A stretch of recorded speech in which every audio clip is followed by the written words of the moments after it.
Yeah. Okay. Oh, snap. Here we go. All right. Live from Studio 511. It's the 236th edition of Houston Wrestling Radio. This is Abel. This is Arnold. Ever since we changed it up, I can't. No, he's Arnold. He's Chris. I keep getting that fucked up. Did you shower? Because you wore that same shit last week. I don't shower. That explains it. All right. I just thought you were naturally Arab, but that explains it. No, this is my one wrestling shirt that fits me. Yeah. I gained some weight from when I used to wear wrestling shirts more often. They're more of my undershirts now, but this is my good overshirt now. Okay. I actually bought a Macho Man shirt for $8 at Walmart last week. Good, but it's dirty. Does that mean we need to start like a GoFundMe or something just to get you more wrestling shirts? No. I'm funding myself, losing some weight also. Awesome. Hey, way to go. All right. So welcome, anybody watching. Thank you so much for joining us. I have you pulled up here on my smartphone if you are watching us live on the YouTube channel. All you got to do is log into your YouTube or Google account, and then you could talk along with us, call us out on our bullshit, ask us questions, whatever. I enjoy reading you guys' feedback as we're doing this, and I'll try to involve you in the show the best way I can. If you are not watching us live, that's okay. It's fine. Don't listen to these two or pay attention. No, these are for the people that left you guys thumbs down last week. That's true. Yeah. So complain live. Put the thumbs down in the chat. Yeah. Explain yourself. Yeah. If you're not watching us live, then it's fine. You can interact with us on Facebook, facebook.com/Houston Wrestling Radio, and also on Twitter at HWrestling Radio, and Instagram as well. If we, ever do anything. I have not fucked with it. Well, it's okay. I haven't fucked with it, and I've had it for the freaking Instagram account for like 3 years. Lucha Underground! God damn. All right. Waiting, man. Just holding it in. Get right to it. You know why? Why? Because somebody took forever to get into it. I was like, what is a Lucha Underground? ¿Qué es una lucha? ¿Qué es? I did not know. I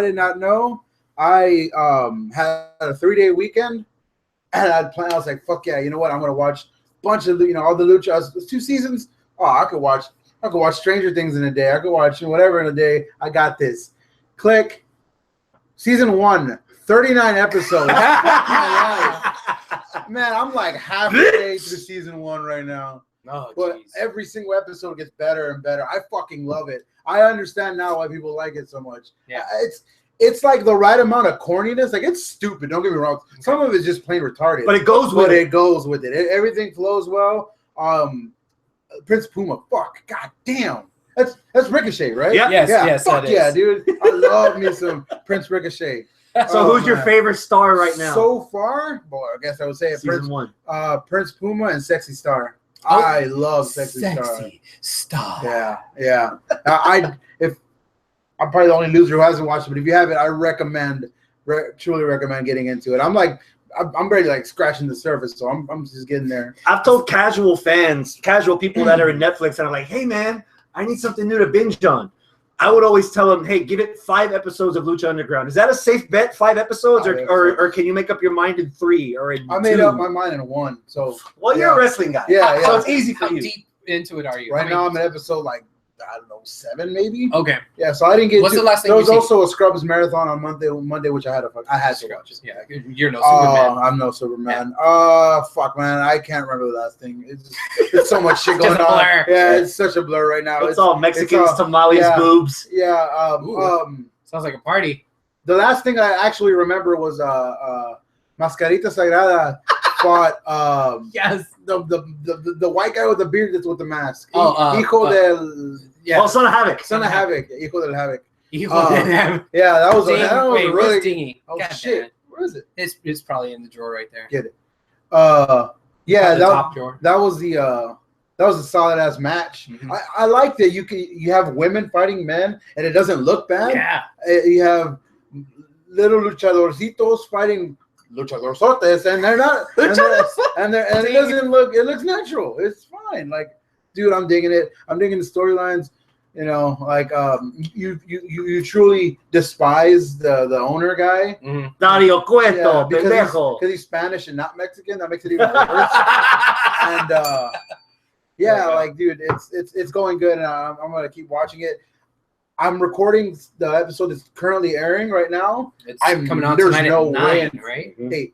There's 8? no, Okay. there's no way in fuck that I'm gonna be able to catch up by then. So I'm just gonna say fuck it. So if you're watching this right now and you're missing Lucha Underground, thank you. I would take that as a compliment. Yeah. That being said, we already have a comment in the live chat from Hector. What's up, Hector? I haven't. You know, I always like when I finally see him because he's in here all the time. But in the last few episodes, I haven't seen him. But what's up, Hector? And he says this. Dropping the ball already, huh, Arnold? Yes. Yes, dropping the ball. Already. Don't worry, he's temporary. Temporary, bro. Temporary. There you go. We're taking applications. HoustonWrestlingRadio@gmail.com. Like, All night long is this week's episode. Johnny Mundo, the champion, against Dumac. All night long, basically the entire episode from start to finish. Spoiler alert. well, Actually, I haven't even got to a championship yet, so I don't even know. yeah. Yeah. Well, Oh, you're gonna love it. yeah, Okay. yeah. Once it happens, Yeah, it'll keep be talking. interesting. I'll join it. Yeah. So if that's going down tonight, obviously we can't talk about it yet until next week. Also for other reasons, but hopefully, by this time next week we'll be all caught up, all of us, and As if we need another hour of wrestling to watch. Oh, I know, right? But I don't know. Fuck it, let's just stop watching Raw. Yeah. Yeah. Cut out Raw. Yeah, let's cut out. At this You point, wonder why nobody bought in on your little ticket group to watch Raw in Houston. It's like, Oh, fuck, I 3 know. hours. I can't fast forward this 3 shit. hours of SmackDown with nothing. yeah, not 3 hours of Raw. But I'm still going to the Raw here in Houston, so that's There's a cool. little sucker in every group. Yeah, well. So, anything that you want to add on to his first time experience with the Lucha Underground? Kind of, sort of, not really. Okay. Okay. If you like the Lucha guys, you've been harping on something for a while. All right. That we need a PWG. We need a Ring of Honor. We need something that represents the Lone Star State. Yes. Y'all need to make an effort to go to Wrestle Circus. Yes. It's heard. becoming I a agree. big fucking I deal, heard this dude. weekend was That was a great. good 6-man tag match main event. More importantly, I wasn't there, so I can't really break the stuff down. All I know is that this coming show that's coming in June on a Saturday night, there's 2 tag team matches already booked. It's Red Dragon from Ring of Honor against the Lucha Bros, Pentagon and Phoenix. Ooh. See, I've seen them And wrestle already. Pentagon Jr., right? Is Yeah, it? yeah. Fuck. Cero Yeah. Miedo. Yeah. Jesus. Wow. Yeah. And see, in the very first part of season 1, I'm not going to try to spoil anything. But the first part of season 1, you haven't even touched the tip of the iceberg of what the awesomeness is of Pentagon. So yeah. You're in for a ride. Members of the Bullet Club, Guerrillas of Destiny, also known as the Cool Usos, they're gonna tag against The Cool Souls? the Cool Usos The Cool Souls. against Roppongi Vice. All right. So I'm down. right off the top, and then Sammy Guevara, that's a homegrown Wrestle Circus Yeah. talent that's been having some badass main event matches. So he's Wrestle getting a Circus shot at the is a Texas thing? yeah, he's Yeah. getting a title So- shot against Brian Cage. He's their ringmaster champion. It's a circus themed, the titles. Yeah. But yeah, that's gonna be a good match. Um, Dude, they had the pay-per-view Yeah, I was for going to say free. it's free. It was The a free last pay-per-view. one they had for free. You couldn't watch all of it because there was so many people. The word of mouth spread so much they crashed the site for the first hour. Ooh. I got in just in time to see Deonna Purrazzo wrestle Love her. Rachel Ellering for their women's title. Really? That was an Ellering awesome match, done it, dude. right? That was an Yeah. awesome match. Yeah. If your first impression of Rachel Ellering is that squash match you had on NXT like 8 months ago, dude, this is not the same chick. Okay. This was not the same Deonna Purrazzo either. This was a really good match. I damn near deemed it match of the week candidate. Holy shit. It was on pay-per-view for free. Everybody had a chance to Yeah. watch it if you could. I'll Is throw it it out there. still for free? Like if we wanted to go back and watch it? That I don't know. Probably Okay. YouTube at this point. Yeah. Maybe. They tend to put out the best matches that they have of every show for free on their YouTube channel anyway for people to watch. The other reason that's made noise, that was the 6-man main event where where the bad guys are on the turnbuckles about The to dive. about to do the dive, and then they all got off the buckles and they all then delivered RKOs. RKOs. Yeah. It was Yeah. Phoenix, Pentagon, and Juventud Guerrero on the face team. He's still alive. He's still alive. Yeah. Hey man, The the juice? is The loose. juice. Yeah. Movie juice. Man, with I'm kind of jealous that you guys have gone already. I would like to go. We can make it happen, dude. Yeah. I know Saturdays Are bad. your schedule's kind of yeah, that'd shitty. be kind of weird. Well, for both of us, Both of us, yeah. because we gotta work Monday morning. So Mm. yeah, but man, dude, that's really cool that we got that finally. In Texas. They only do them on Saturday nights. Well, they used to do it on Sunday nights, Yeah. but now they're doing Saturday. And Yeah, apparently there's a makes huge sense. expansion going on. They're going to have their own school. They're going to start doing weekly Oh. shows. They're going to have more of their Boston's homegrown talent there. Fuck yeah. So good for them. Hell Yeah. yeah. Oh, all right. So if that's what it takes to get them to tour, maybe we don't have to go all the way to Austin to There catch you us. go. Yeah, maybe they could come over here to Houston. That'd be pretty cool. Yeah. By the way, fuck you, Scott. Goddamn. Scott the Scott? Yeah, Why? one of our dirty heels, a Why? bastard. We went to watch the shittiest Mexican wrestling at this place in Almeida just so we could watch the main event, which was an awesome main event, which you're gonna see sooner or later. Okay. Pentagon Jr. versus Phoenix. Ooh. It was supposed to be a triple threat with Sammy Guevara, a Wrestle Circus dude, but he got split open 2 or 3 nights before, and he couldn't make it, so they wound up just making it a one-on-one match. And we met both the guys. They're awesome guys. Because the match that I saw with that starts off on Lucha. I think the second it was a triple threat. Yeah, the 3 guys from them Mexico, 2 and Drago. Phoenix, Drago, and Pentagon. Yeah, that I very distinctly remember that match. I think it was a match every season we've had at least 2 matches as match of the year candidates coming from Lucha Underground. Yeah, that's crazy. And every other week we were like, match of the week because it's fucking Lucha so Underground. far it's the most I've ever cared about HWR and Silver King. Well, ever. Yeah, I liked them, and I like them now.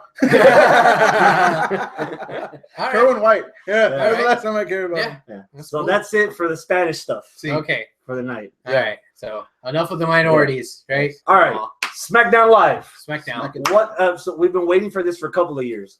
Your first thought when the announcement was broadcast on television that we're having the first ever women's Money in the Bank ladder match for a women's championship contract. Bro, I'm excited.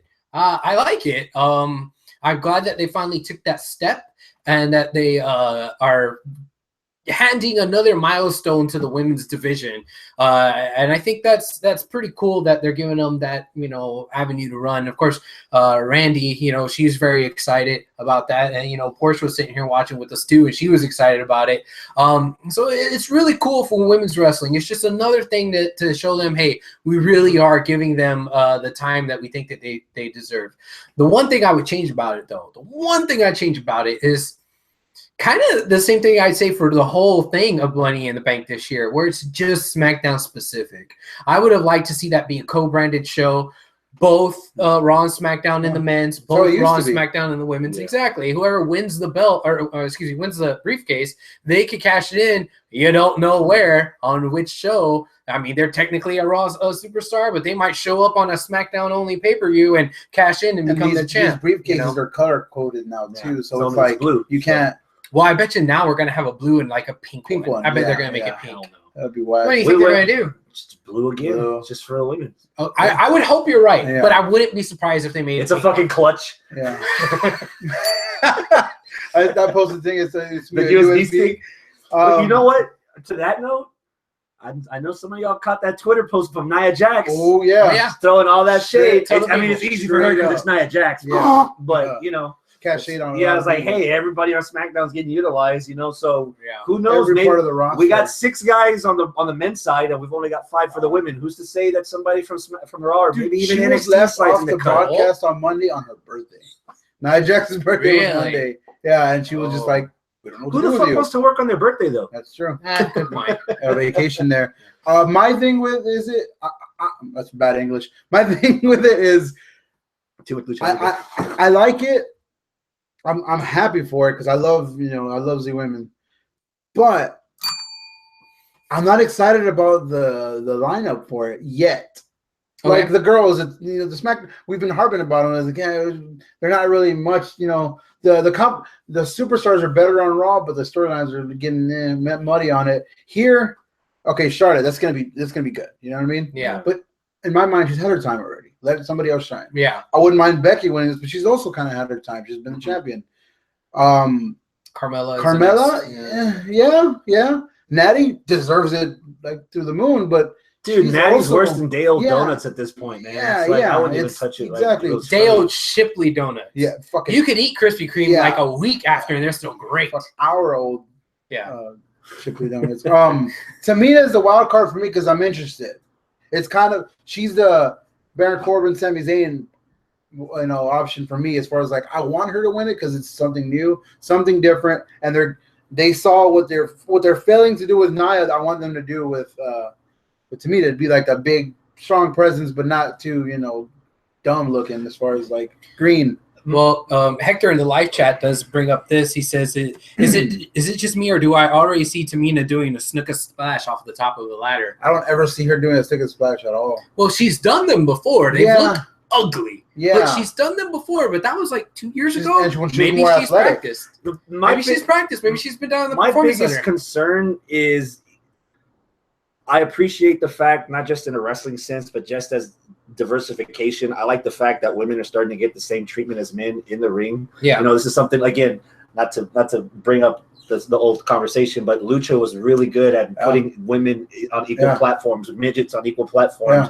everything like that. So the fact that the women are starting to have the same matches, I worry that the last ladder match in my mind was the freaking Death Race 3000 between Authors of Pain and DIY, and the women don't need to try to copy what the men can do to prove that they can do what men can do. They can do their own thing. That I'm not expecting a huge ass car crash. I'm thinking that's what the men are gonna do. Like, you know, I'm expecting the women to do something different, but I'm not going to hold it against them if I don't see somebody like break a fucking leg or a boob leak, because that's the hardcore shit on the men's side. When Natty got power bombed through the thing, that's the first thing I thought of. Dude, her implant's gonna pop. Like that sucks to think about, but you have to think about that kind of stuff. Yeah, with those spots, because the ladder matches are 4 spots, and it's like, you know, you want them to do well.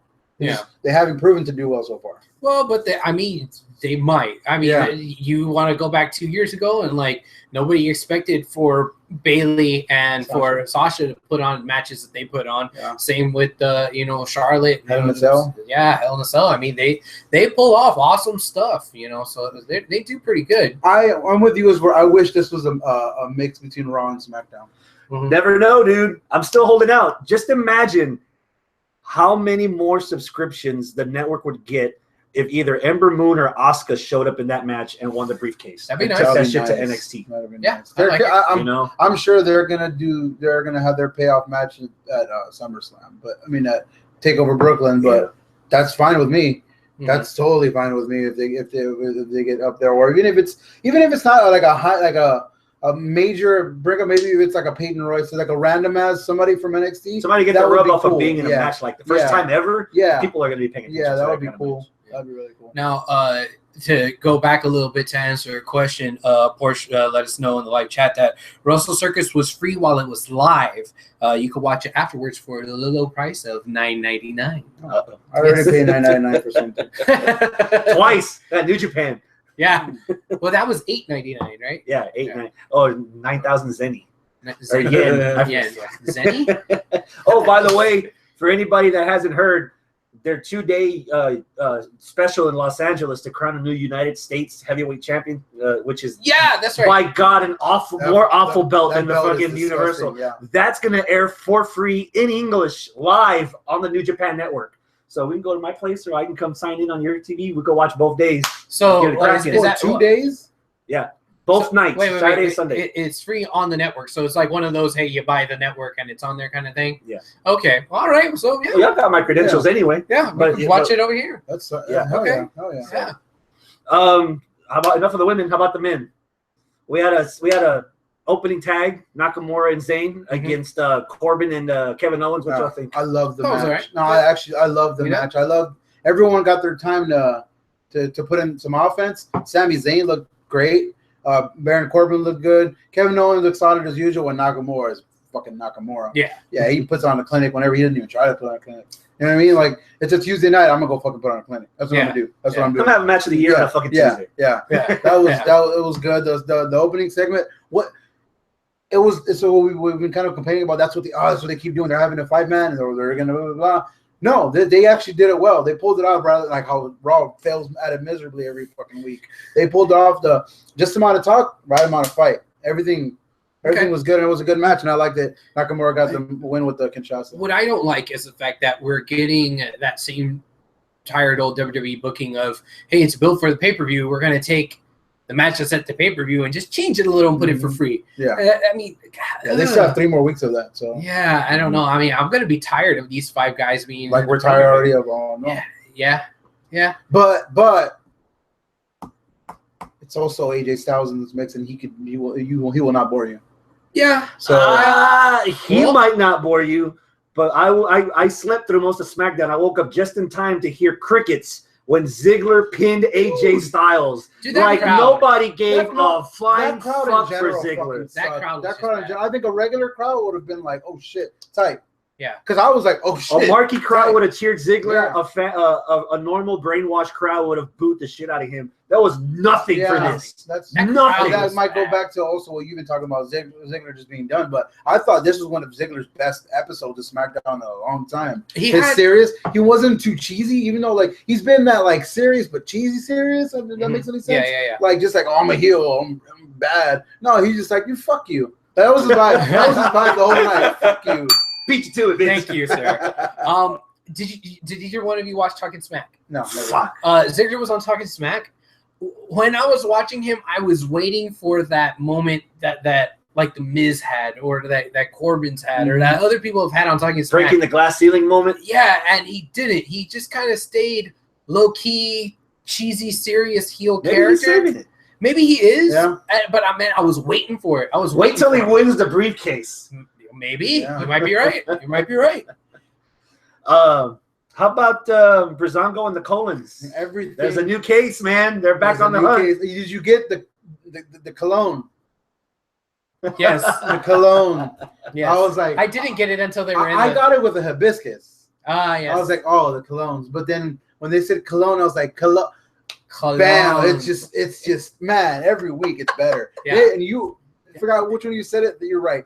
They don't need the titles. They don't need the titles. They don't need the titles because they are better than what's going on with the championship right now. They are everything is badass from Fandango wrestling with the trench coat on, fucking like a few minutes, and it not even being a big deal. Like he wasn't even facing him. From Tyler Breeze going into the ring, coming back as a fucking janitor again. Yeah.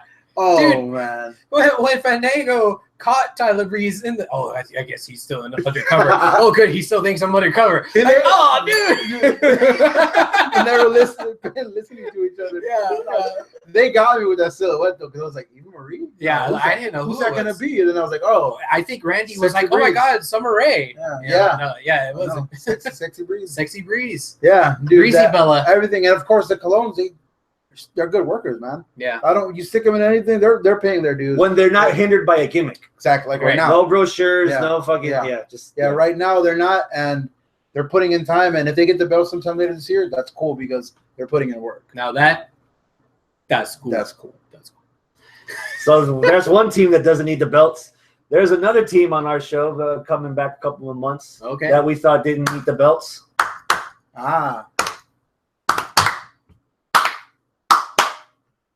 New Day's back, and already #1 contenders for the tag titles. Yeah. What'd you think? I'm okay with it. I hope that they lose. No. I honestly, I don't care who wins or loses right now.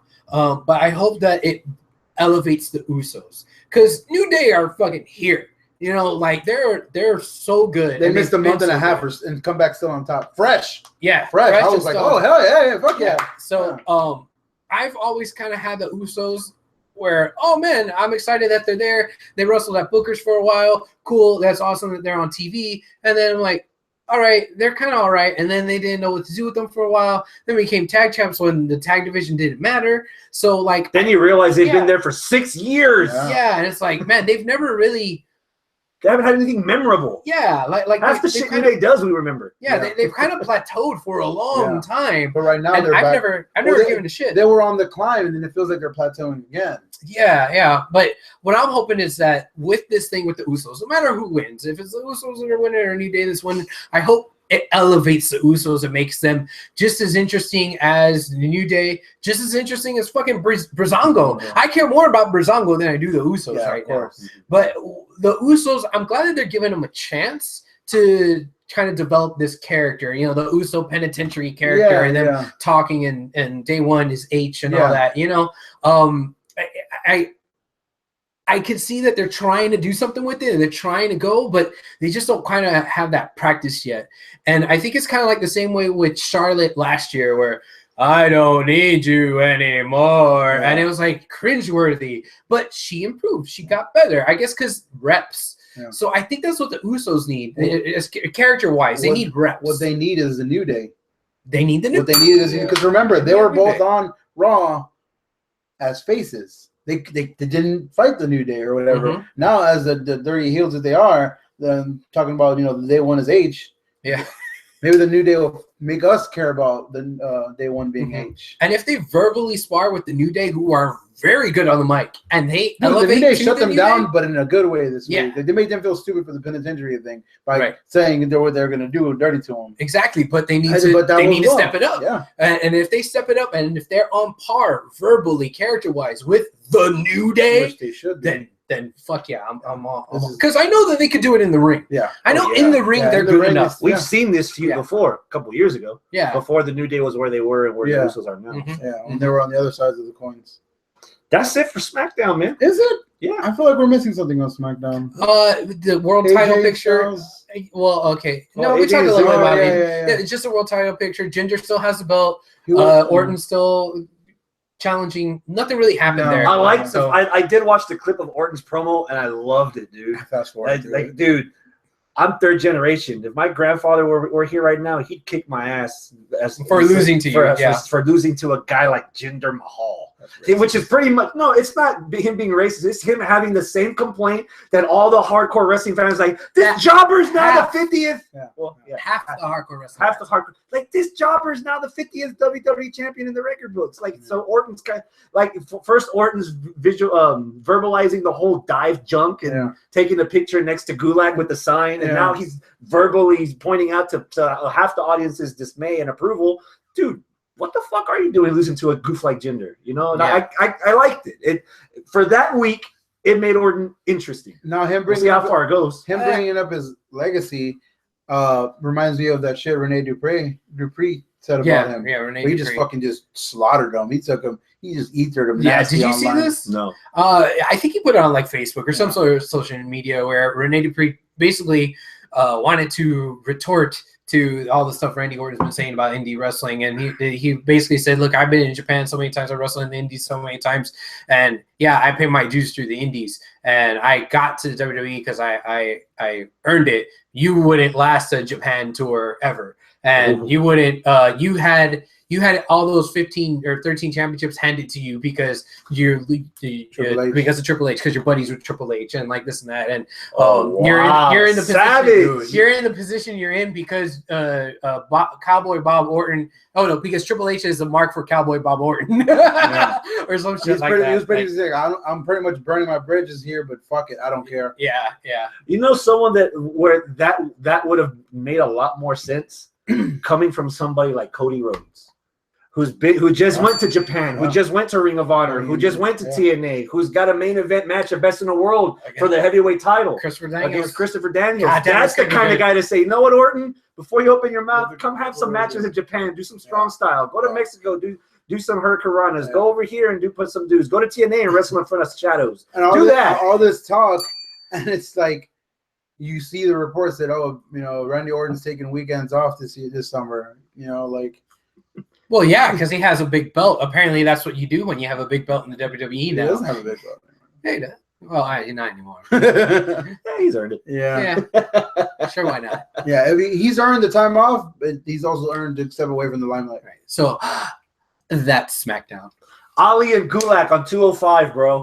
That was good, That's the dude. week candidate. Really? Mhm. Okay. That's the I'm okay second with it. week in a row that Gulak's using his own words to his advantage. He caught Ali doing a high spot and rolled him up, beat him. Was like, bitch. Although that flying teabag out of nowhere to start. Sponsored by Louisiana. You don't need ice. Yeah, that was good. Because you didn't see the Walking, windup. You crotch didn't in the face. see- he just, the blood. Oh, all right. I thought he did like a fucking Bronco Buster from the fucking. Bronco Buster. Like, you better have your mouth closed, otherwise you gotta taste the rainbow. You better like salad because it's coming. It's coming 3 times.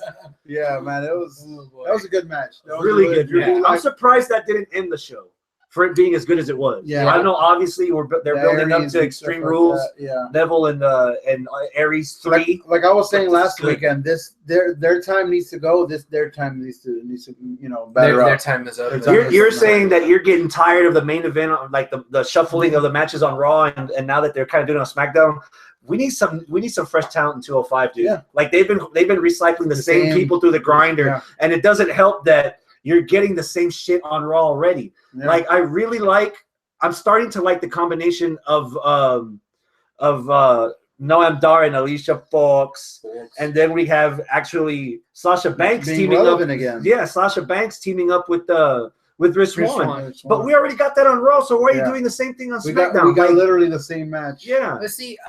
Okay, I get where you're saying where you don't want to see 2 nights of it in a row. Of course, that's what you get when it's on Raw, but the specials after SmackDown. Yeah. But what I want to talk about with that is if this is their way to continue the feud with Noam and Swan, but forget all the bullshit that happened like weeks ago, because that storyline was just bad. Cedric squashed it last night. He did. Yeah. Cedric did. He's like, I got better things to do. Yeah. Okay, good. Please, let's forget about this bad, terrible storyline where the faces were the douchebags and the heels were the ones that were in the right. Please, let's move on from that. And if that means that the way that we get over it is, hey, Rich Swan's with the boss. Yeah. And the boss comes out in these fucking cat suits. Oh my god. Fuck.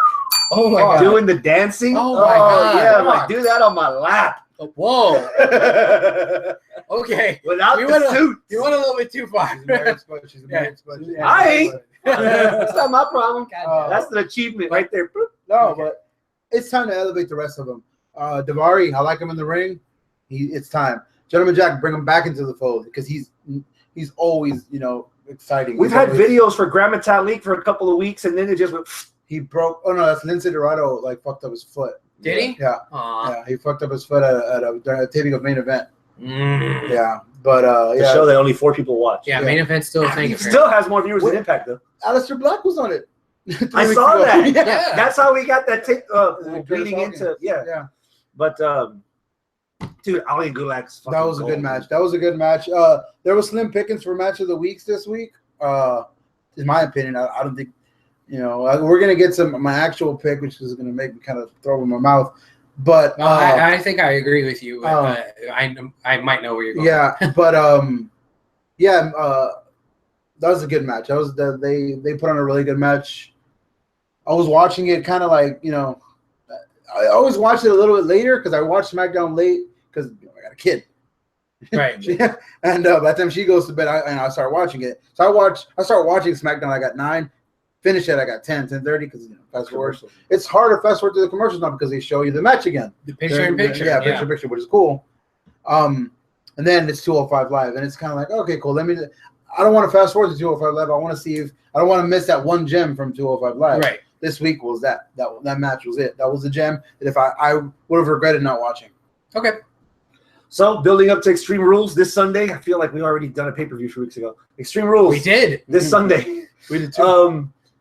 Did the Aries Neville promo that ended 205 Live raise your anticipation for their 3rd match, which is a submission match? Yes, and that is exactly why, because it's a submission match. I'm interested in this. The 2 matches that they've had before already, I liked. Yep. This match, I'm going to continue to like. I mean, we just talked about how they need to change up the scene in the in 205. I take that with a little bit of a grain of salt because I still like what's going on with Neville and Aries. So, okay. After this match, maybe something needs to change. But right now, I'm still invested in it. My anticipation level for this match, 8. A solid 8. I agree completely. Okay. Yeah. I think more of the fans are going to be into this match because Aries hooked them by having them chant that you tap out. Man, wrestling fans, for all intents and purposes, and y'all will probably agree with this, we can be sheep at times. All you got to do is train us, and we'll do whatever the fuck you want us to do. And we'll follow. And dude, that crowd, I've never heard a crowd as over for Austin Aries other than Chicago when this whole rivalry first started. They ate Austin Aries up by doing the you tapped out chants for him. Oh, man, he got them in. And that was happening at a 205. Yeah. Not Raw. Not Raw. That 205. was 205. Yeah. After everybody's already gone home, like, we're not going to stick around. He got them to do the That was chance. half of an arena being half, loud. Going half over. of an arena of a shitty crowd. Yes. They weren't that great. Yes, exactly. They weren't that great. This added a whole new dimension to Neville also because he's not fucking, big Mighty Mouse Superman, and he can be defeated. Yeah. So now it's like it makes him more vulnerable. It also could make him more aggressive. Right. It made him a little bit crazy. Yeah. He was huffing and puffing down the hall, and the interviewer clone chick was like, "Oh, do you have anything to say? Because you just tapped out." Bah! And it just walked away. Yeah. So, but law of reverse momentum. Neville's gonna win. Neville's gonna win. What do you mean law of reverse momentum? Neville had him was over Aries. Aries should be the one winning. But Aries was the one who made Neville tap out. He made him tap out. That was Monday. 205 Live was after. We ended the rivalry with Neville on top, with TJP kicking him in the back, like, bitch, you owe me money. Okay. All right. Well, you know what? Fine. You're right. I changed my mind. New cruiserweight. What's your anticipation level? Anticipation level is a 7. Good. It hasn't gone down because the first 2 matches I've said an 8. So now it's always I'm lying. It has gone down. Smidge. It's just a smidge though, just enough to where it's like it's still passing, and I know that my expectations are going to be met and probably then some. So it's an optimistic 7 because it's like, man, that's 3 times in a row, 3 pay-per-views in a row. I would be a hypocrite to give it a 9 because I'm bitching about give me something else. Give me Ali versus somebody on a pay-per-view rather than a pre-show or rather than anything else. So I'm going to give it a 7 only because they haven't finished this rivalry yet. But hopefully this ends the rivalry or at least does something different with it because it's third match, rubber match. Yeah. All right. Well, you said you mentioned it at 8 with me. Yeah. Okay. I've got Neville. I've got Aries winning this. Yeah. I think we're getting one more match after this with Neville being the chaser for the title. Okay. And then after that, we'll move on. Yeah, if Aries wins it, Neville has to have his rematch. You mentioned it earlier. You want to see more 205 Live on pay-per-view. Mixed tag, we talked about it earlier. Sasha Banks and Rich Swann against Noam Dar and Alicia Fox. Your anticipation level? 6, because I'm intrigued again, finally with Sasha, with Rich Swann, because I've always liked. I just didn't feel they used him properly. Noam Dar, I'm liking him more and more every week. Alicia Fox, she's relevant again. It's a shit storyline that they made work. So I kind of wish it was on the pre-show. Yeah, I kind of wish it was on the pre-show. It could be, no? but so far we've only got 6 matches for the pay-per-view. Yeah, so it will be on there. It'll be a quick, Stanky Kicks match. Buffer. Yeah, faces will go over and it'll be fine. But I think we're gonna get some really good moments in this match. We're gonna get some really good highlights in this match, and she has to climb her way back up to the top, and this is a good start. Okay. I'm at about a 7. I was gonna be at about a 5 or 4 because I'm kind of getting sick of Rich Swann and Noam Dar against each other because we get it too often on TV between Monday and Tuesday. Yeah, but adding Sasha Banks, a person that I was starting to get tired of on her own in the women's division, now that she's in this, it's freshened up the feud and it's freshened her up. Yep. So I'm at a 7. I've actually got Noam and Alicia winning this. Okay. I'm hoping that what we get out of this is Rich Swann saying, "Hey, Cedric, how come you're saying that you're over us now, man? I'm trying to fight for you." Yeah. And that leads to not a rivalry, but at least some good matches between Rich Swann and Cedric Alexander. Cedric has he had a little mean streak in him, so he could be the heel of the faction of that little thing. He can hang, dude. Yeah. If you ever get a chance, if you're surfing on YouTube, see if you can find Moose against Cedric Alexander, no disqualification, Ring of Honor, All-Star Extravaganza. Like a Moose. Yeah. Okay. Moose. Okay. Yeah. You'll understand. So Cedric's an ROH guy. He was. Yeah. Okay. He was an ROH guy. Yeah. He can go. Damn that. He's got a mean streak, bro. Yeah, he can go. Yeah. I think I'm gonna go with about a 5. I want to be more interested in. In fact, I'd say that it probably would have been even less if it wasn't for the fact that they seem to be trying to do something with Sasha in the mix there with Swann. I think if I don't want to belabor it too much because you guys said the same thing, but that's the only thing that's just raising my anticipation level for this particular match. It's not a knock on Noam or Foxy. It's not a knock on Swann or on Sasha. It's just that all of it together, it seems too thrown together for me to be like, oh my God, I'm so ready for it. Yeah. That being said, it's so hopeful anticipation of it being about 5, but optimistic 5. An optimistic 5, but a cautious optimistic 5. If Sasha dances after, it'll be at 2 points higher. Maybe so. I think I have the faces winning on that one. Okay. Okay. What was that for? Bailey. God damn it. Versus Alexa Bliss. Kendo stick on a pole match. Yeah. Did this promo on Raw help or hurt your anticipation level? Hurt it. I was already low on it. I was at like a 5 because like I said the other week, I want Alexa to just, as much as I love Bailey, I'm a Bailey mark. I'm a huge Bailey mark. I want Alexa to be done with Bailey and move on to the next one because I want her title run to be great. I was already at like a 6. Monday made me go down to a fucking 1. I don't care. What? I don't care. 1. And that, dude, that 1 is all Alexa because I put that all on creative. That was a shit segment. That was a shit execution. Those fucking the 3 actors were terrible. The props were bad. The idea, Care Bears. Yeah, everything was bad. Alexa was the only semi-decent part of that. Even then, you could tell she was trying her hardest. She was blustering because she was like, what do we have here? What do we have here? Like, Alexa had that moment halfway through the promo where if nobody else gave a fuck it. I'm not gonna give a fuck either. Yeah. And you could tell that it helped. Yeah. Because she was like, Can I call you Johnny? Or so just between us girls, like you could see her relax more now that she didn't have to put on a show because nobody was paying attention. It was bad, dude. That's her earning her stripes, man. Yeah. She made the best of a shitty situation.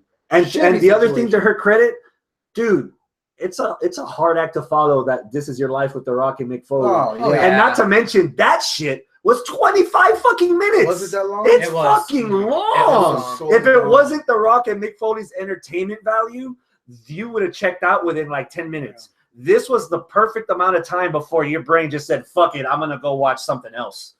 So I'll give her that.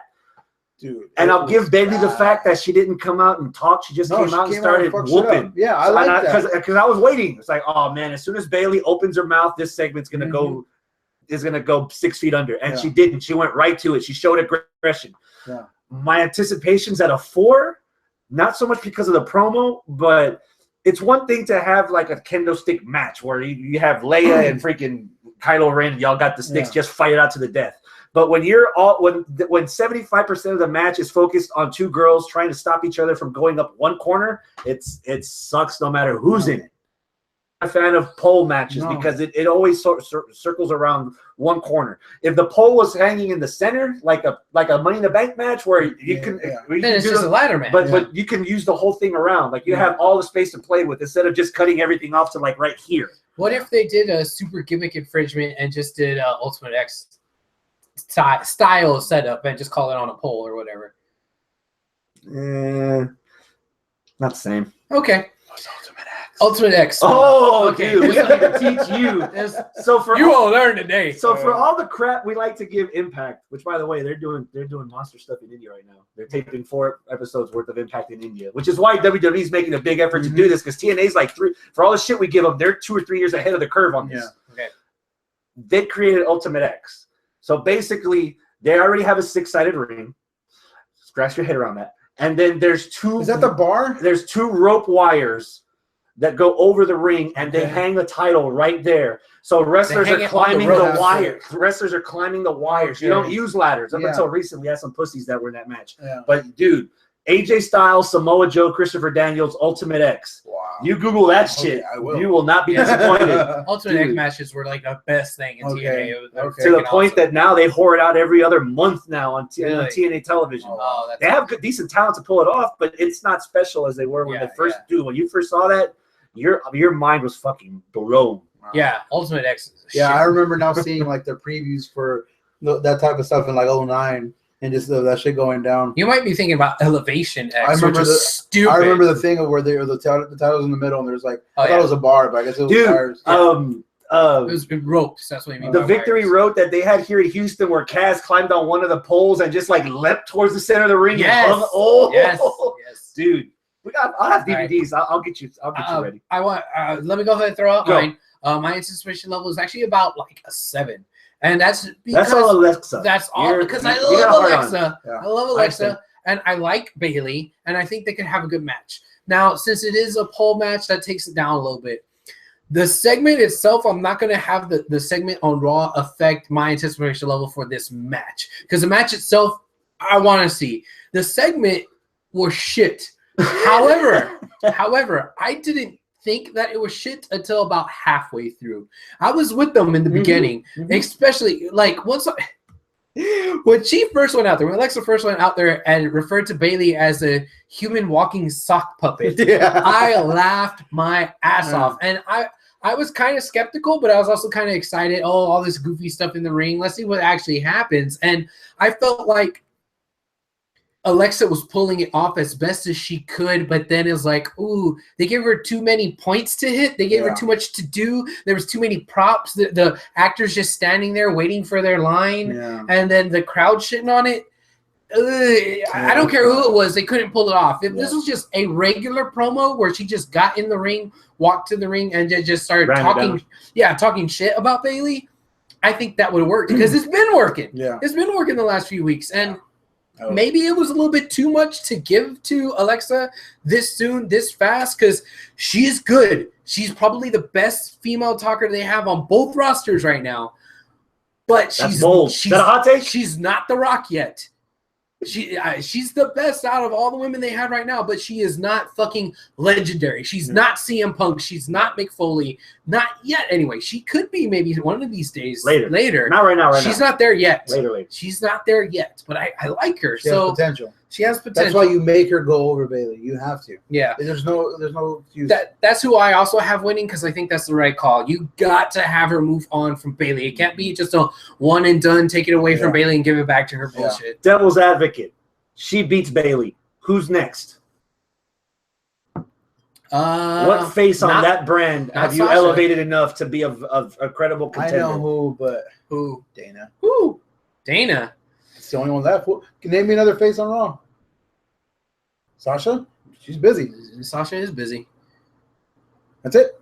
Summer? Maybe they bring Summer. What brand is Summer right Summer's now? on Raw, but she's been hurt she's been sidelined for like a year. Do you pull the Nia Jax trigger? That's what I want, but not yet. Maybe? No, you slowly do it. Maybe have like a number one contenders like dumbass match like they always do, and have her do something funky at Great Balls, and then have them to wrestle at SummerSlam. Or they could have one of the ladies that wins the Money in the Bank briefcase. Go to Raw, cash in the briefcase right there, cash it in on her.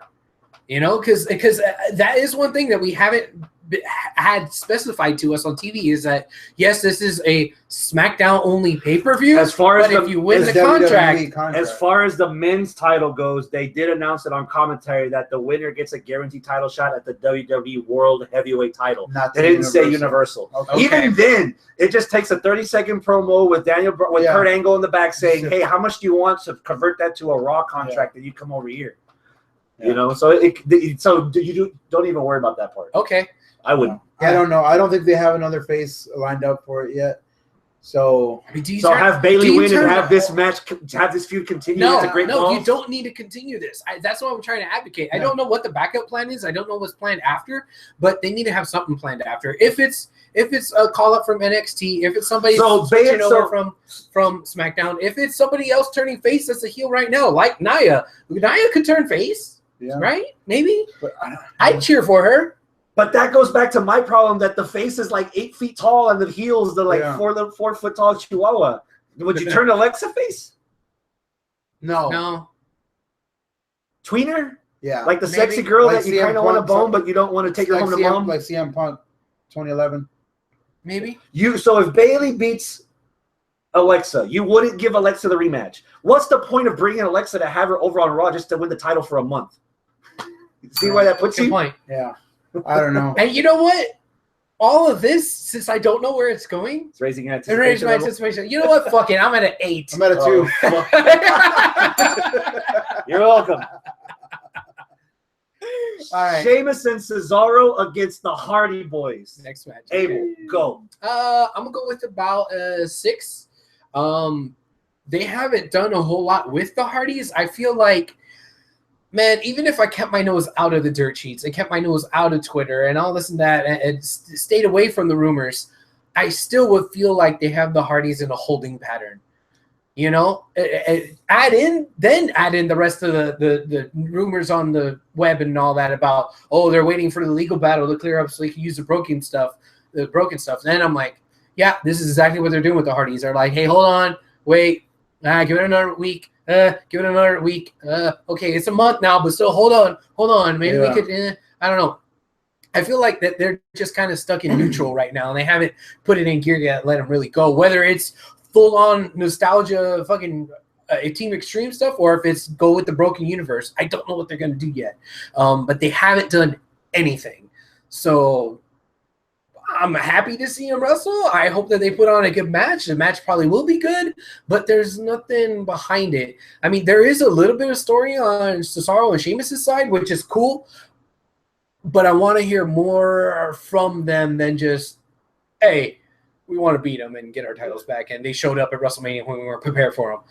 That's pretty much all that's there. So, and Hardys are old, and y'all turn your back on us.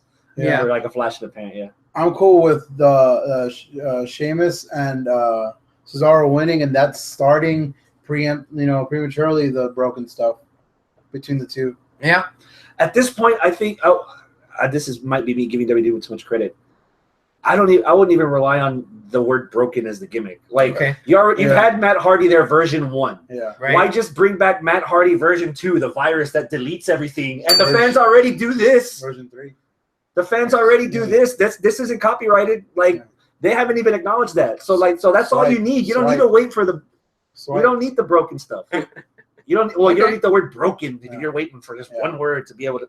Fuck that shit. Yeah. Okay. I'm at a 7. Reinvent the wheel, basically. I'm at a 7. Do what TNA does with their characters all the goddamn time. Like if Roman Reigns would have gone to TNA, his name would have been Samoan Reign.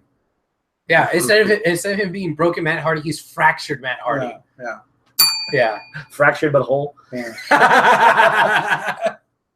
I really want that game. I really want it. I'm at about a 6 for this. I feel like the nostalgia's already worn off for me for the Hardys.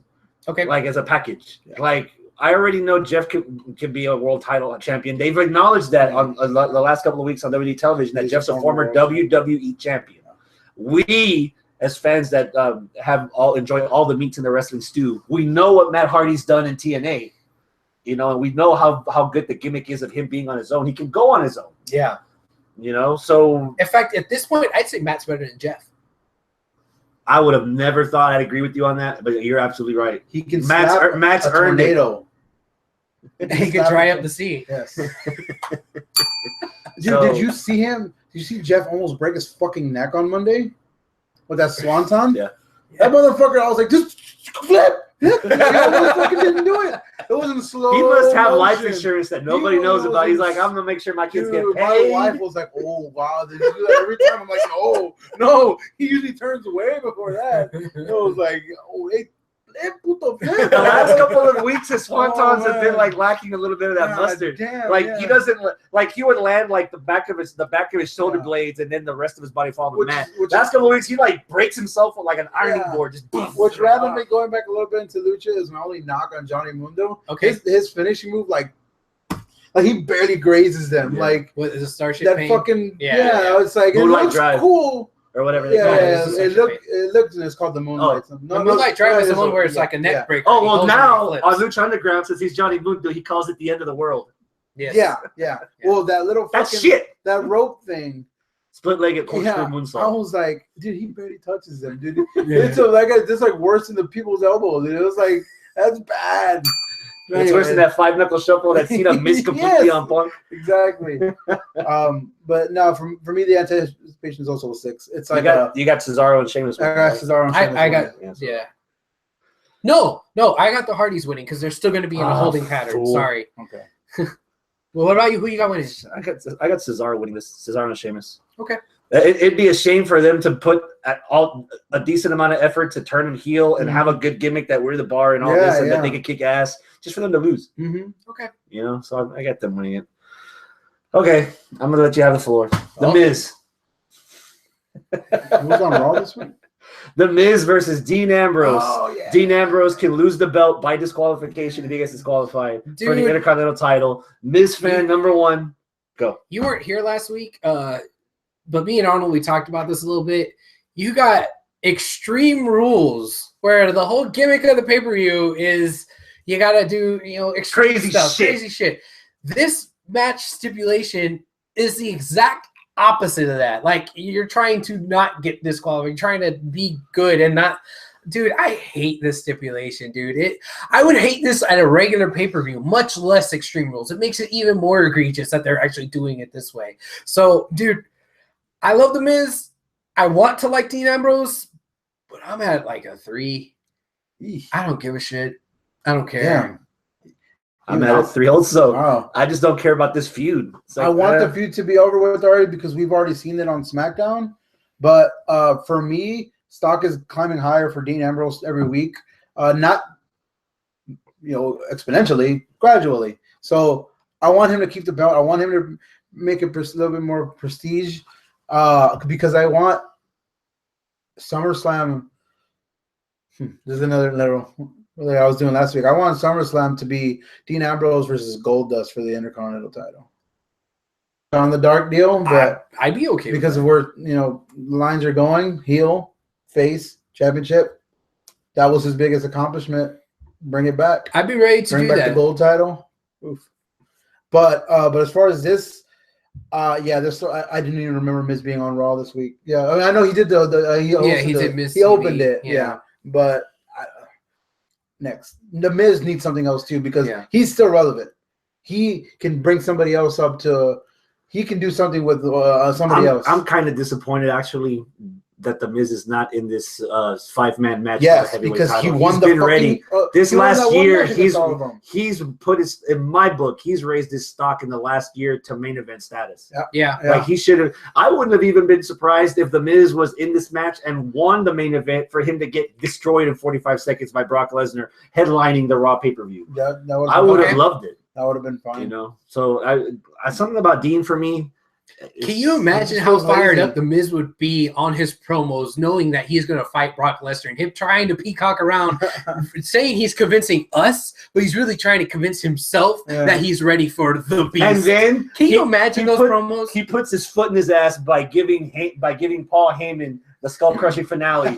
Then you're really breaking the beast. Oh man, I would have been excited for that. I would have been really excited for it, but no, it's him versus Dean in a kind of a championship match. Half-ass stipulation match. Rule. Yeah. That's an extreme rule. Winner. Dean. Okay. Reluctantly. So we'll take a break before the main event because you mentioned it earlier, dude. Goldust and R-Truth. Yes, dude. Again, segment of the week for me, and it already was my segment of the week.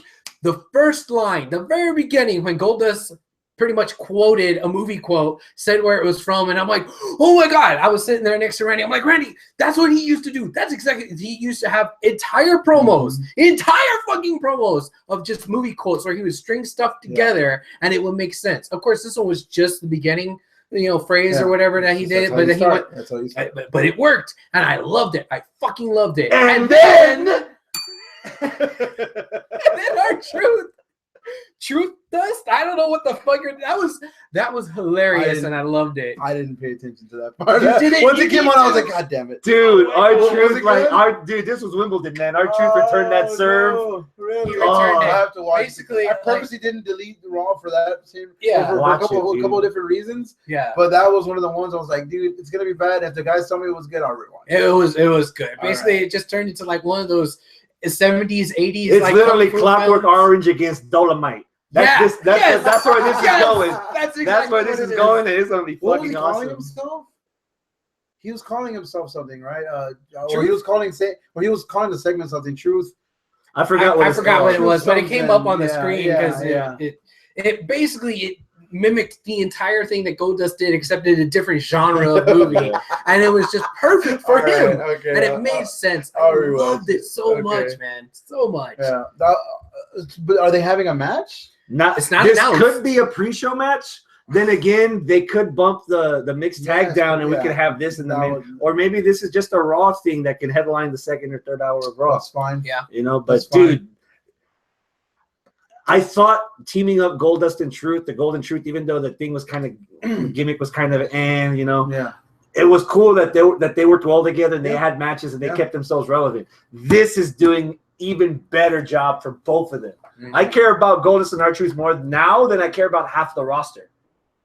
And that's saying something for Raw. That's true. That's true.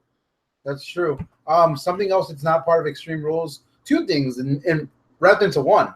Okay. Uh-oh. We had a return this week. Ooh. We had 2 returns this week. Ooh.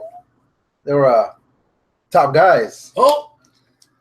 I'm disappointed, man. Are you? Really? Are you? Well. Well.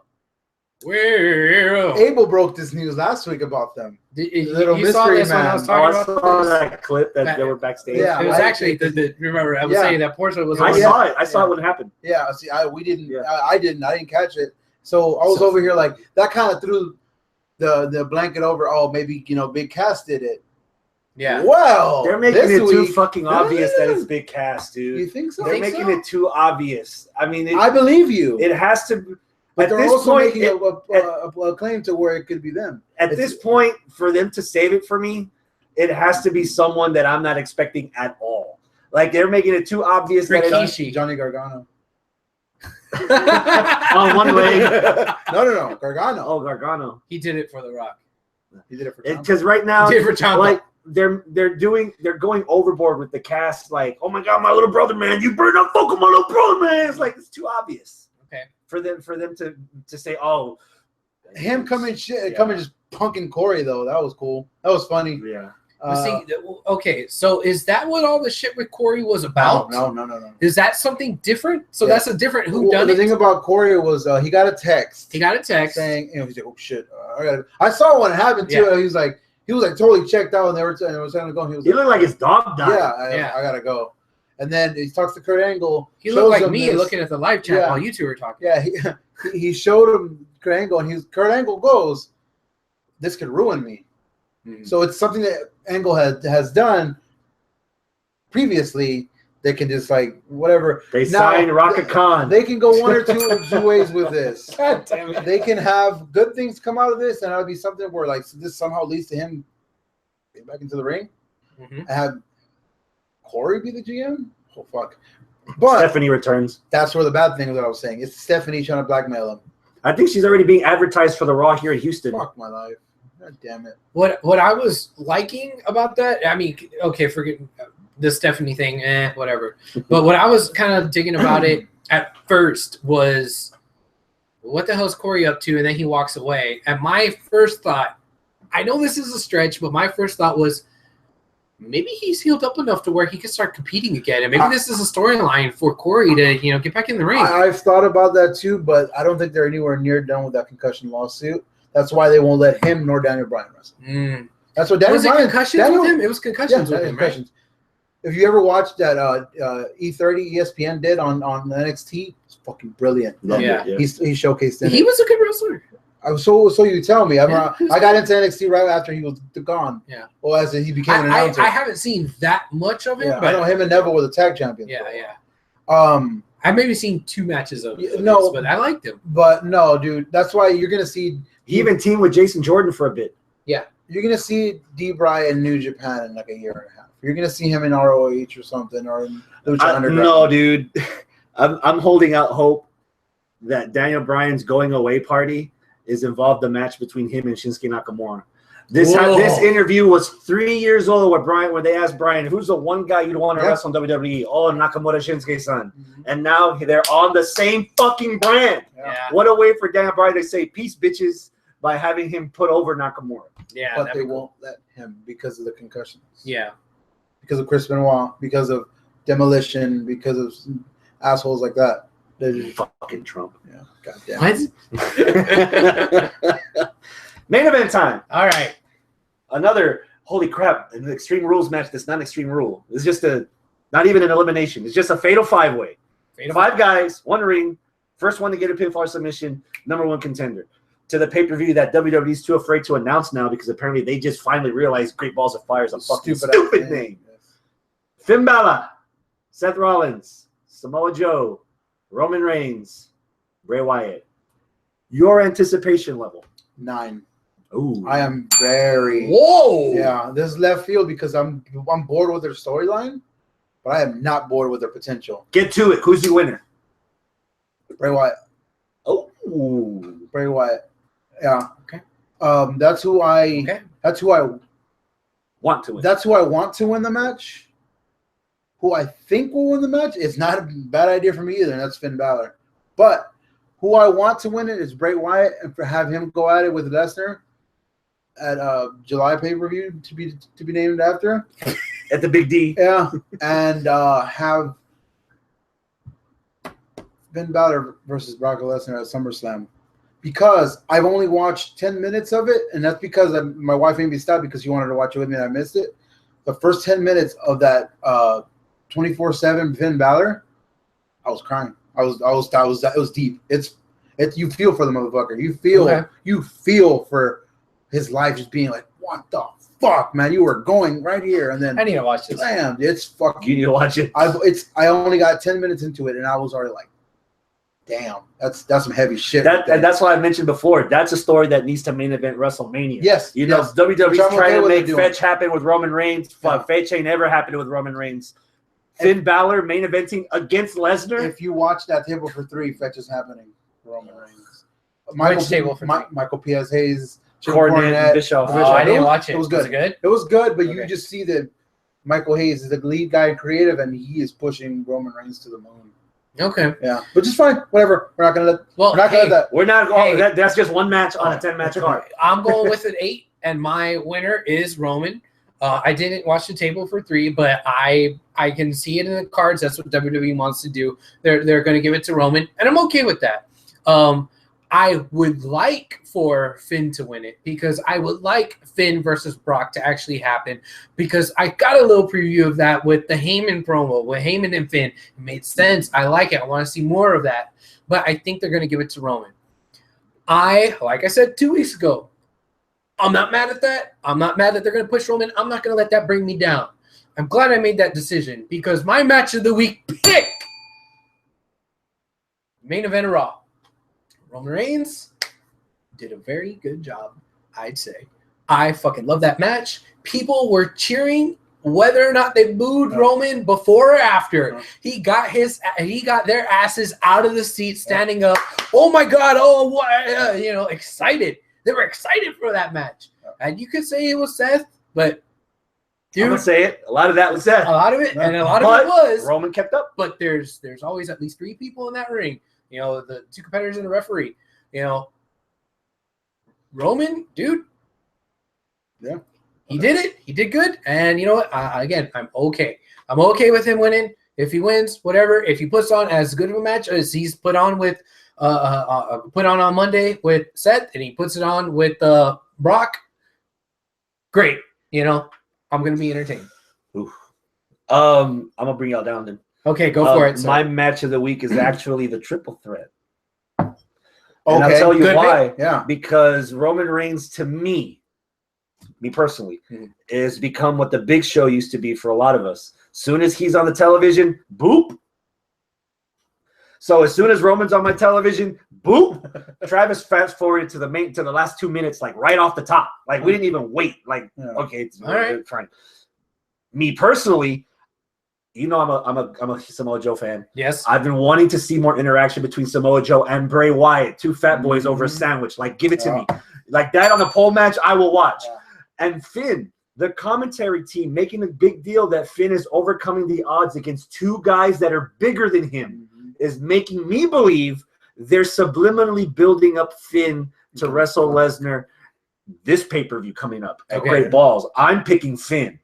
Because just like you pointed out, table for 3, I think they've got bigger plans for Roman. I would think you save that for Finn, but I guess that window of opportunity was short and sweet, and if you didn't capitalize on it, you're in the back. Yeah. So they're going to save that for a pay-per-view. Yeah. I would like to think that they would at least do some kind of job building up both of their histories in Japan to build up this match. Brock Lesnar's and Finn Balor. To give more substance to why is that scrawny fucker with the face paint fighting the monsters? This is why. This guy can hang. He beat 2 fat fucks. He beat Roman Reigns on his debut match. He's the first ever Universal Champion. Yeah. He's already beaten 2 of the guys in that in that ring already in that match. Yeah. Okay. So he suffered a catastrophic injury and he never lost the title. Yeah. They're gonna go full steam now. It's the story that needs to be told, and that's why I said I think Finn should be the one. And I hate to say it. Well, I don't hate to say it, but I'm surprised I'm saying it. if Roman continues to work as hard as he did in the glimpses that I saw of the main event afterwards on WWE.com, they had clips. Mm-hmm. Keep putting the work in.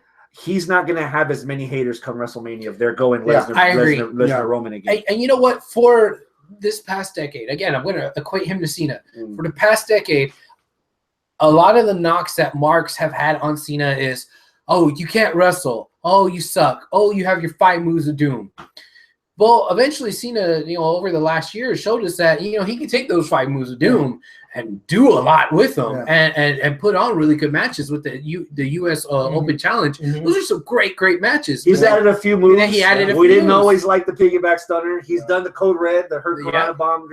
He's made an effort to learn. What if Roman starts doing that shit? Hell, I think Roman has a deeper repertoire right now than Cena had back then. Not that Cena has now. That Undertaker jump over the ropes to the outside that's one more than Cena right there. Exactly, and it's more dynamic moves. It's not static, just in the ring, a different kind of throw here or there. That drive-by thing, that's pretty cool. The Superman punch, that's a little bit different. A spear, okay, everybody has a fucking spear. Yeah, I'll give you that one. But he's better than Edge's too. Okay, but he's done enough to where if I watch this guy for the next decade be the top guy, I'm going to be more okay with it than I was with Cena. And in fact, I learned to forgive myself and forgive Cena and live with Cena. I'm going to do that preemptively with Roman. And you know what? I think I may have made the right choice because that match last night proved it to me. Maybe I'm just self-confirmation myself. But remember all these matches that we say, it takes Roman to 2, but it also takes Seth. It also takes AJ. It also takes Cena. It also takes people who are already well-established and better wrestlers. Now, remember what we got in WrestleMania Play button, yes. Remember Roman. How bad that match was until Seth came and saved the day. Yeah. Now, don't take out that factor of Seth or anybody cashing in. And you tell me you want that again for Mania as a main event? I'm not saying that, I want it. No. I'm saying I'm going to be okay. I'm asking you. If you're okay with it, that's fine. Do you think it will be a good match? I think it could be better than the last time. I think it could be better than Mania. Well, that's when like, the bars like saying Bill when the bar's on the ground, you could easily walk over it as far as expectations. Exactly. And that was the same way how I felt going into the Mania match with Lesnar and Goldberg. Lesnar Goldberg for WrestleMania 20 was shit. Yeah. It was a drizzling shit. Yeah. So this match, it was a little bit better. And I sat right here, well, not here, but at La Cocina Studios, and I turned to Travis and I told Travis I would eat crow and have a little bit of humble pie if the match wound up being better than I thought it was. You know what? The match was a little bit better than I thought it was. Cool. So there. Overall, Extreme Rules. About an 8, I guess. That's a little bit on the high side for me overall. If I average shows that you're not good at math. If I average everything out, I think it averaged out to a 6 or a 7. I'm at a 6. Yeah, because most of the matches were 6, except the low of 1 and then the high of 9. So I think it averaged back. I'm at a 9. By the way, I'm at a 9 for this main event. Oh, okay. Yeah. I'm at a 9. So it should end on a very good note, regardless of how the pay-per-view went. It should end on a good note because, like I think we said the other day, no matter who wins this match, that's okay. Yeah, that's okay. I would Roman for you. I would, regardless of how I feel about Roman personally. But for me personally, I'm gonna just lay it out there. Yeah. If Roman uses that vest and takes a bullet for Make-A-Wish Kid, I will forget the fact that he failed the drug test. That's the only thing personally for me that's why I'm easy to get over John Cena and not so easy to get over Roman. Okay, because of personal stuff and the company's decision to keep going. Mm-hmm. That being said, Roman versus Lesnar, it can't be any worse than the first match. Okay. Like you said, Lesnar versus Goldberg, the rehash, SummerSlam, the Survivor Series, the Shocker, and then WrestleMania. That kind of helped me forget. Yeah. So this possibility could help me forget. Just think of Lesnar versus X. Yeah. Seth versus Lesnar. Dude, that match at Battleground last year was fucking awesome until Taker just showed up and released the death or whatever. At Royal Rumble 3 years ago. The triple threat with Cena. No. There's Seth Rollins versus Brock Lesnar at Royal Rumble, the Roman Reigns one. That match was fucking amazing. Yeah. That match was where he pulled off that fucking... The Phoenix Splash? Yes. And already Joe versus Lesnar is something we've been fantasizing for a while, even before Samoa Joe showed up. Bray versus we've already had our ideas about that. Yeah. And then Finn, the little plug, that little legend that could. Yeah. Can he? Well, okay. So any one of the 5. So yeah, I'm at a 9. What would make it a 10 is if it was an elimination match. Because there literally is no gimmick to this. Yeah. It's an Extreme Rules main event that has nothing extreme about it. It's just first pinfall. Man. Yeah. Okay. Yeah, so it does open up the Pandora's box, so to speak, for fluky win, shenanigans, something like that. But if it was elimination, it'd be like, hey, that's where the Miz would have won easily, just a fluke win on an elimination match. Yeah, like Roman hits a spear on Bray, and then Miz goes in there and throws Roman out and gets the 1, 2, 3. Yeah, that would be a fluky win. But dude, the way Joe threw Finn into that post in that triple threat, I was like, oh, bye, Finn. Yeah. He died. Yeah, he's dead. Yeah. He's already dead. Oh man. How about Titus and Kalisto? What? Are you digging the Titus brand now with Apollo Crews kind of not sure whether to like? I'm starting to get there a little bit. Like it's going to take a lot of work to get there, but they're on the right path. They're just not where they need to be yet. Yeah. That being said, I mean, is this a match? Is that going to be pre-show? No. Is that something? This happened on Raw. Yeah, this was a match that happened on Raw. Okay, so it's just okay. Yeah. Whatever. Yeah. Well, fuck it. We have NXT left. Okay. Again, Dead Horse taped before takeover. Man. Right now, the ones that's currently going on, we're going to be talking about it next week. So I know you like the guy, Aleister Black, Oh, Kurt Hawkins rematch from main event, which I didn't apparently. Yeah. This is the best. Again, I've said it before. I said this is the best I've seen Aleister Black because this one actually wasn't a squash match. Like I said, the Brazilian guy was a glorified. It was squishy squash because they both look good. Yeah. This one wasn't a squash match. Curtis Hawkins looked all right, but he just because he was able to evade. Yeah. But this is the longest you've seen him go. But he was crisp in that fucking ring. Aleister Black was. He didn't miss a step, and he was just fucking. Dude, that moonsault backflip on the Kurt. Oh yeah, that was cool. That was so cool. Yeah, that match. All his moveset is just so good. That pop he got. I'm really digging his strike-based offense. Like. You think you see that a lot, but you don't really see that a lot. Fuck Punk, we got Black now. Yeah. Like even then, like Punk had a lot of like holds and counters and a lot of like impact chain wrestling. Yeah. Even Hideo, my style is kick. He would do kicks, but he would do a lot of other stuff as well. But with Black, it's just strikes. What I'm getting with like Aleister Black is what I always heard of that I was going to get with Shinsuke Nakamura. That what I'm getting is what I envisioned in my head before I ever saw Nakamura wrestle. Just what I've heard about him in Japan. What I'm getting right now is what I expected. Don't get me wrong, I love me some Nakamura, but I love me some Aleister Black potential. Okay, that boy is gonna fucking shine. That boy is gonna shine. Darkness has never shined so bright. You let Bobby Roode beat everybody. Wait till Aleister Black comes. You let him go home. Let him. He'll be running to that. That's for somebody else. That's for somebody else. What was else on the card for NXT? How about the first impression of the Velveteen Dream? Oh, Prince. Yeah, I'm okay with it right now. If they do more with it, okay. But I can also see him fucking totally dropping the ball and just like. How did he end the match?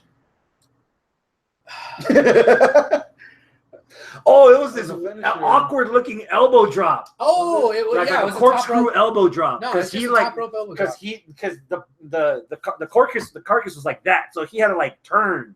Yeah. It wasn't just like your straight regular Macho Man. Yeah, he didn't just drop. He had to move around. I wouldn't call it corkscrew, but yeah, he turned a little bit. But yeah, it was an elbow drop. Okay.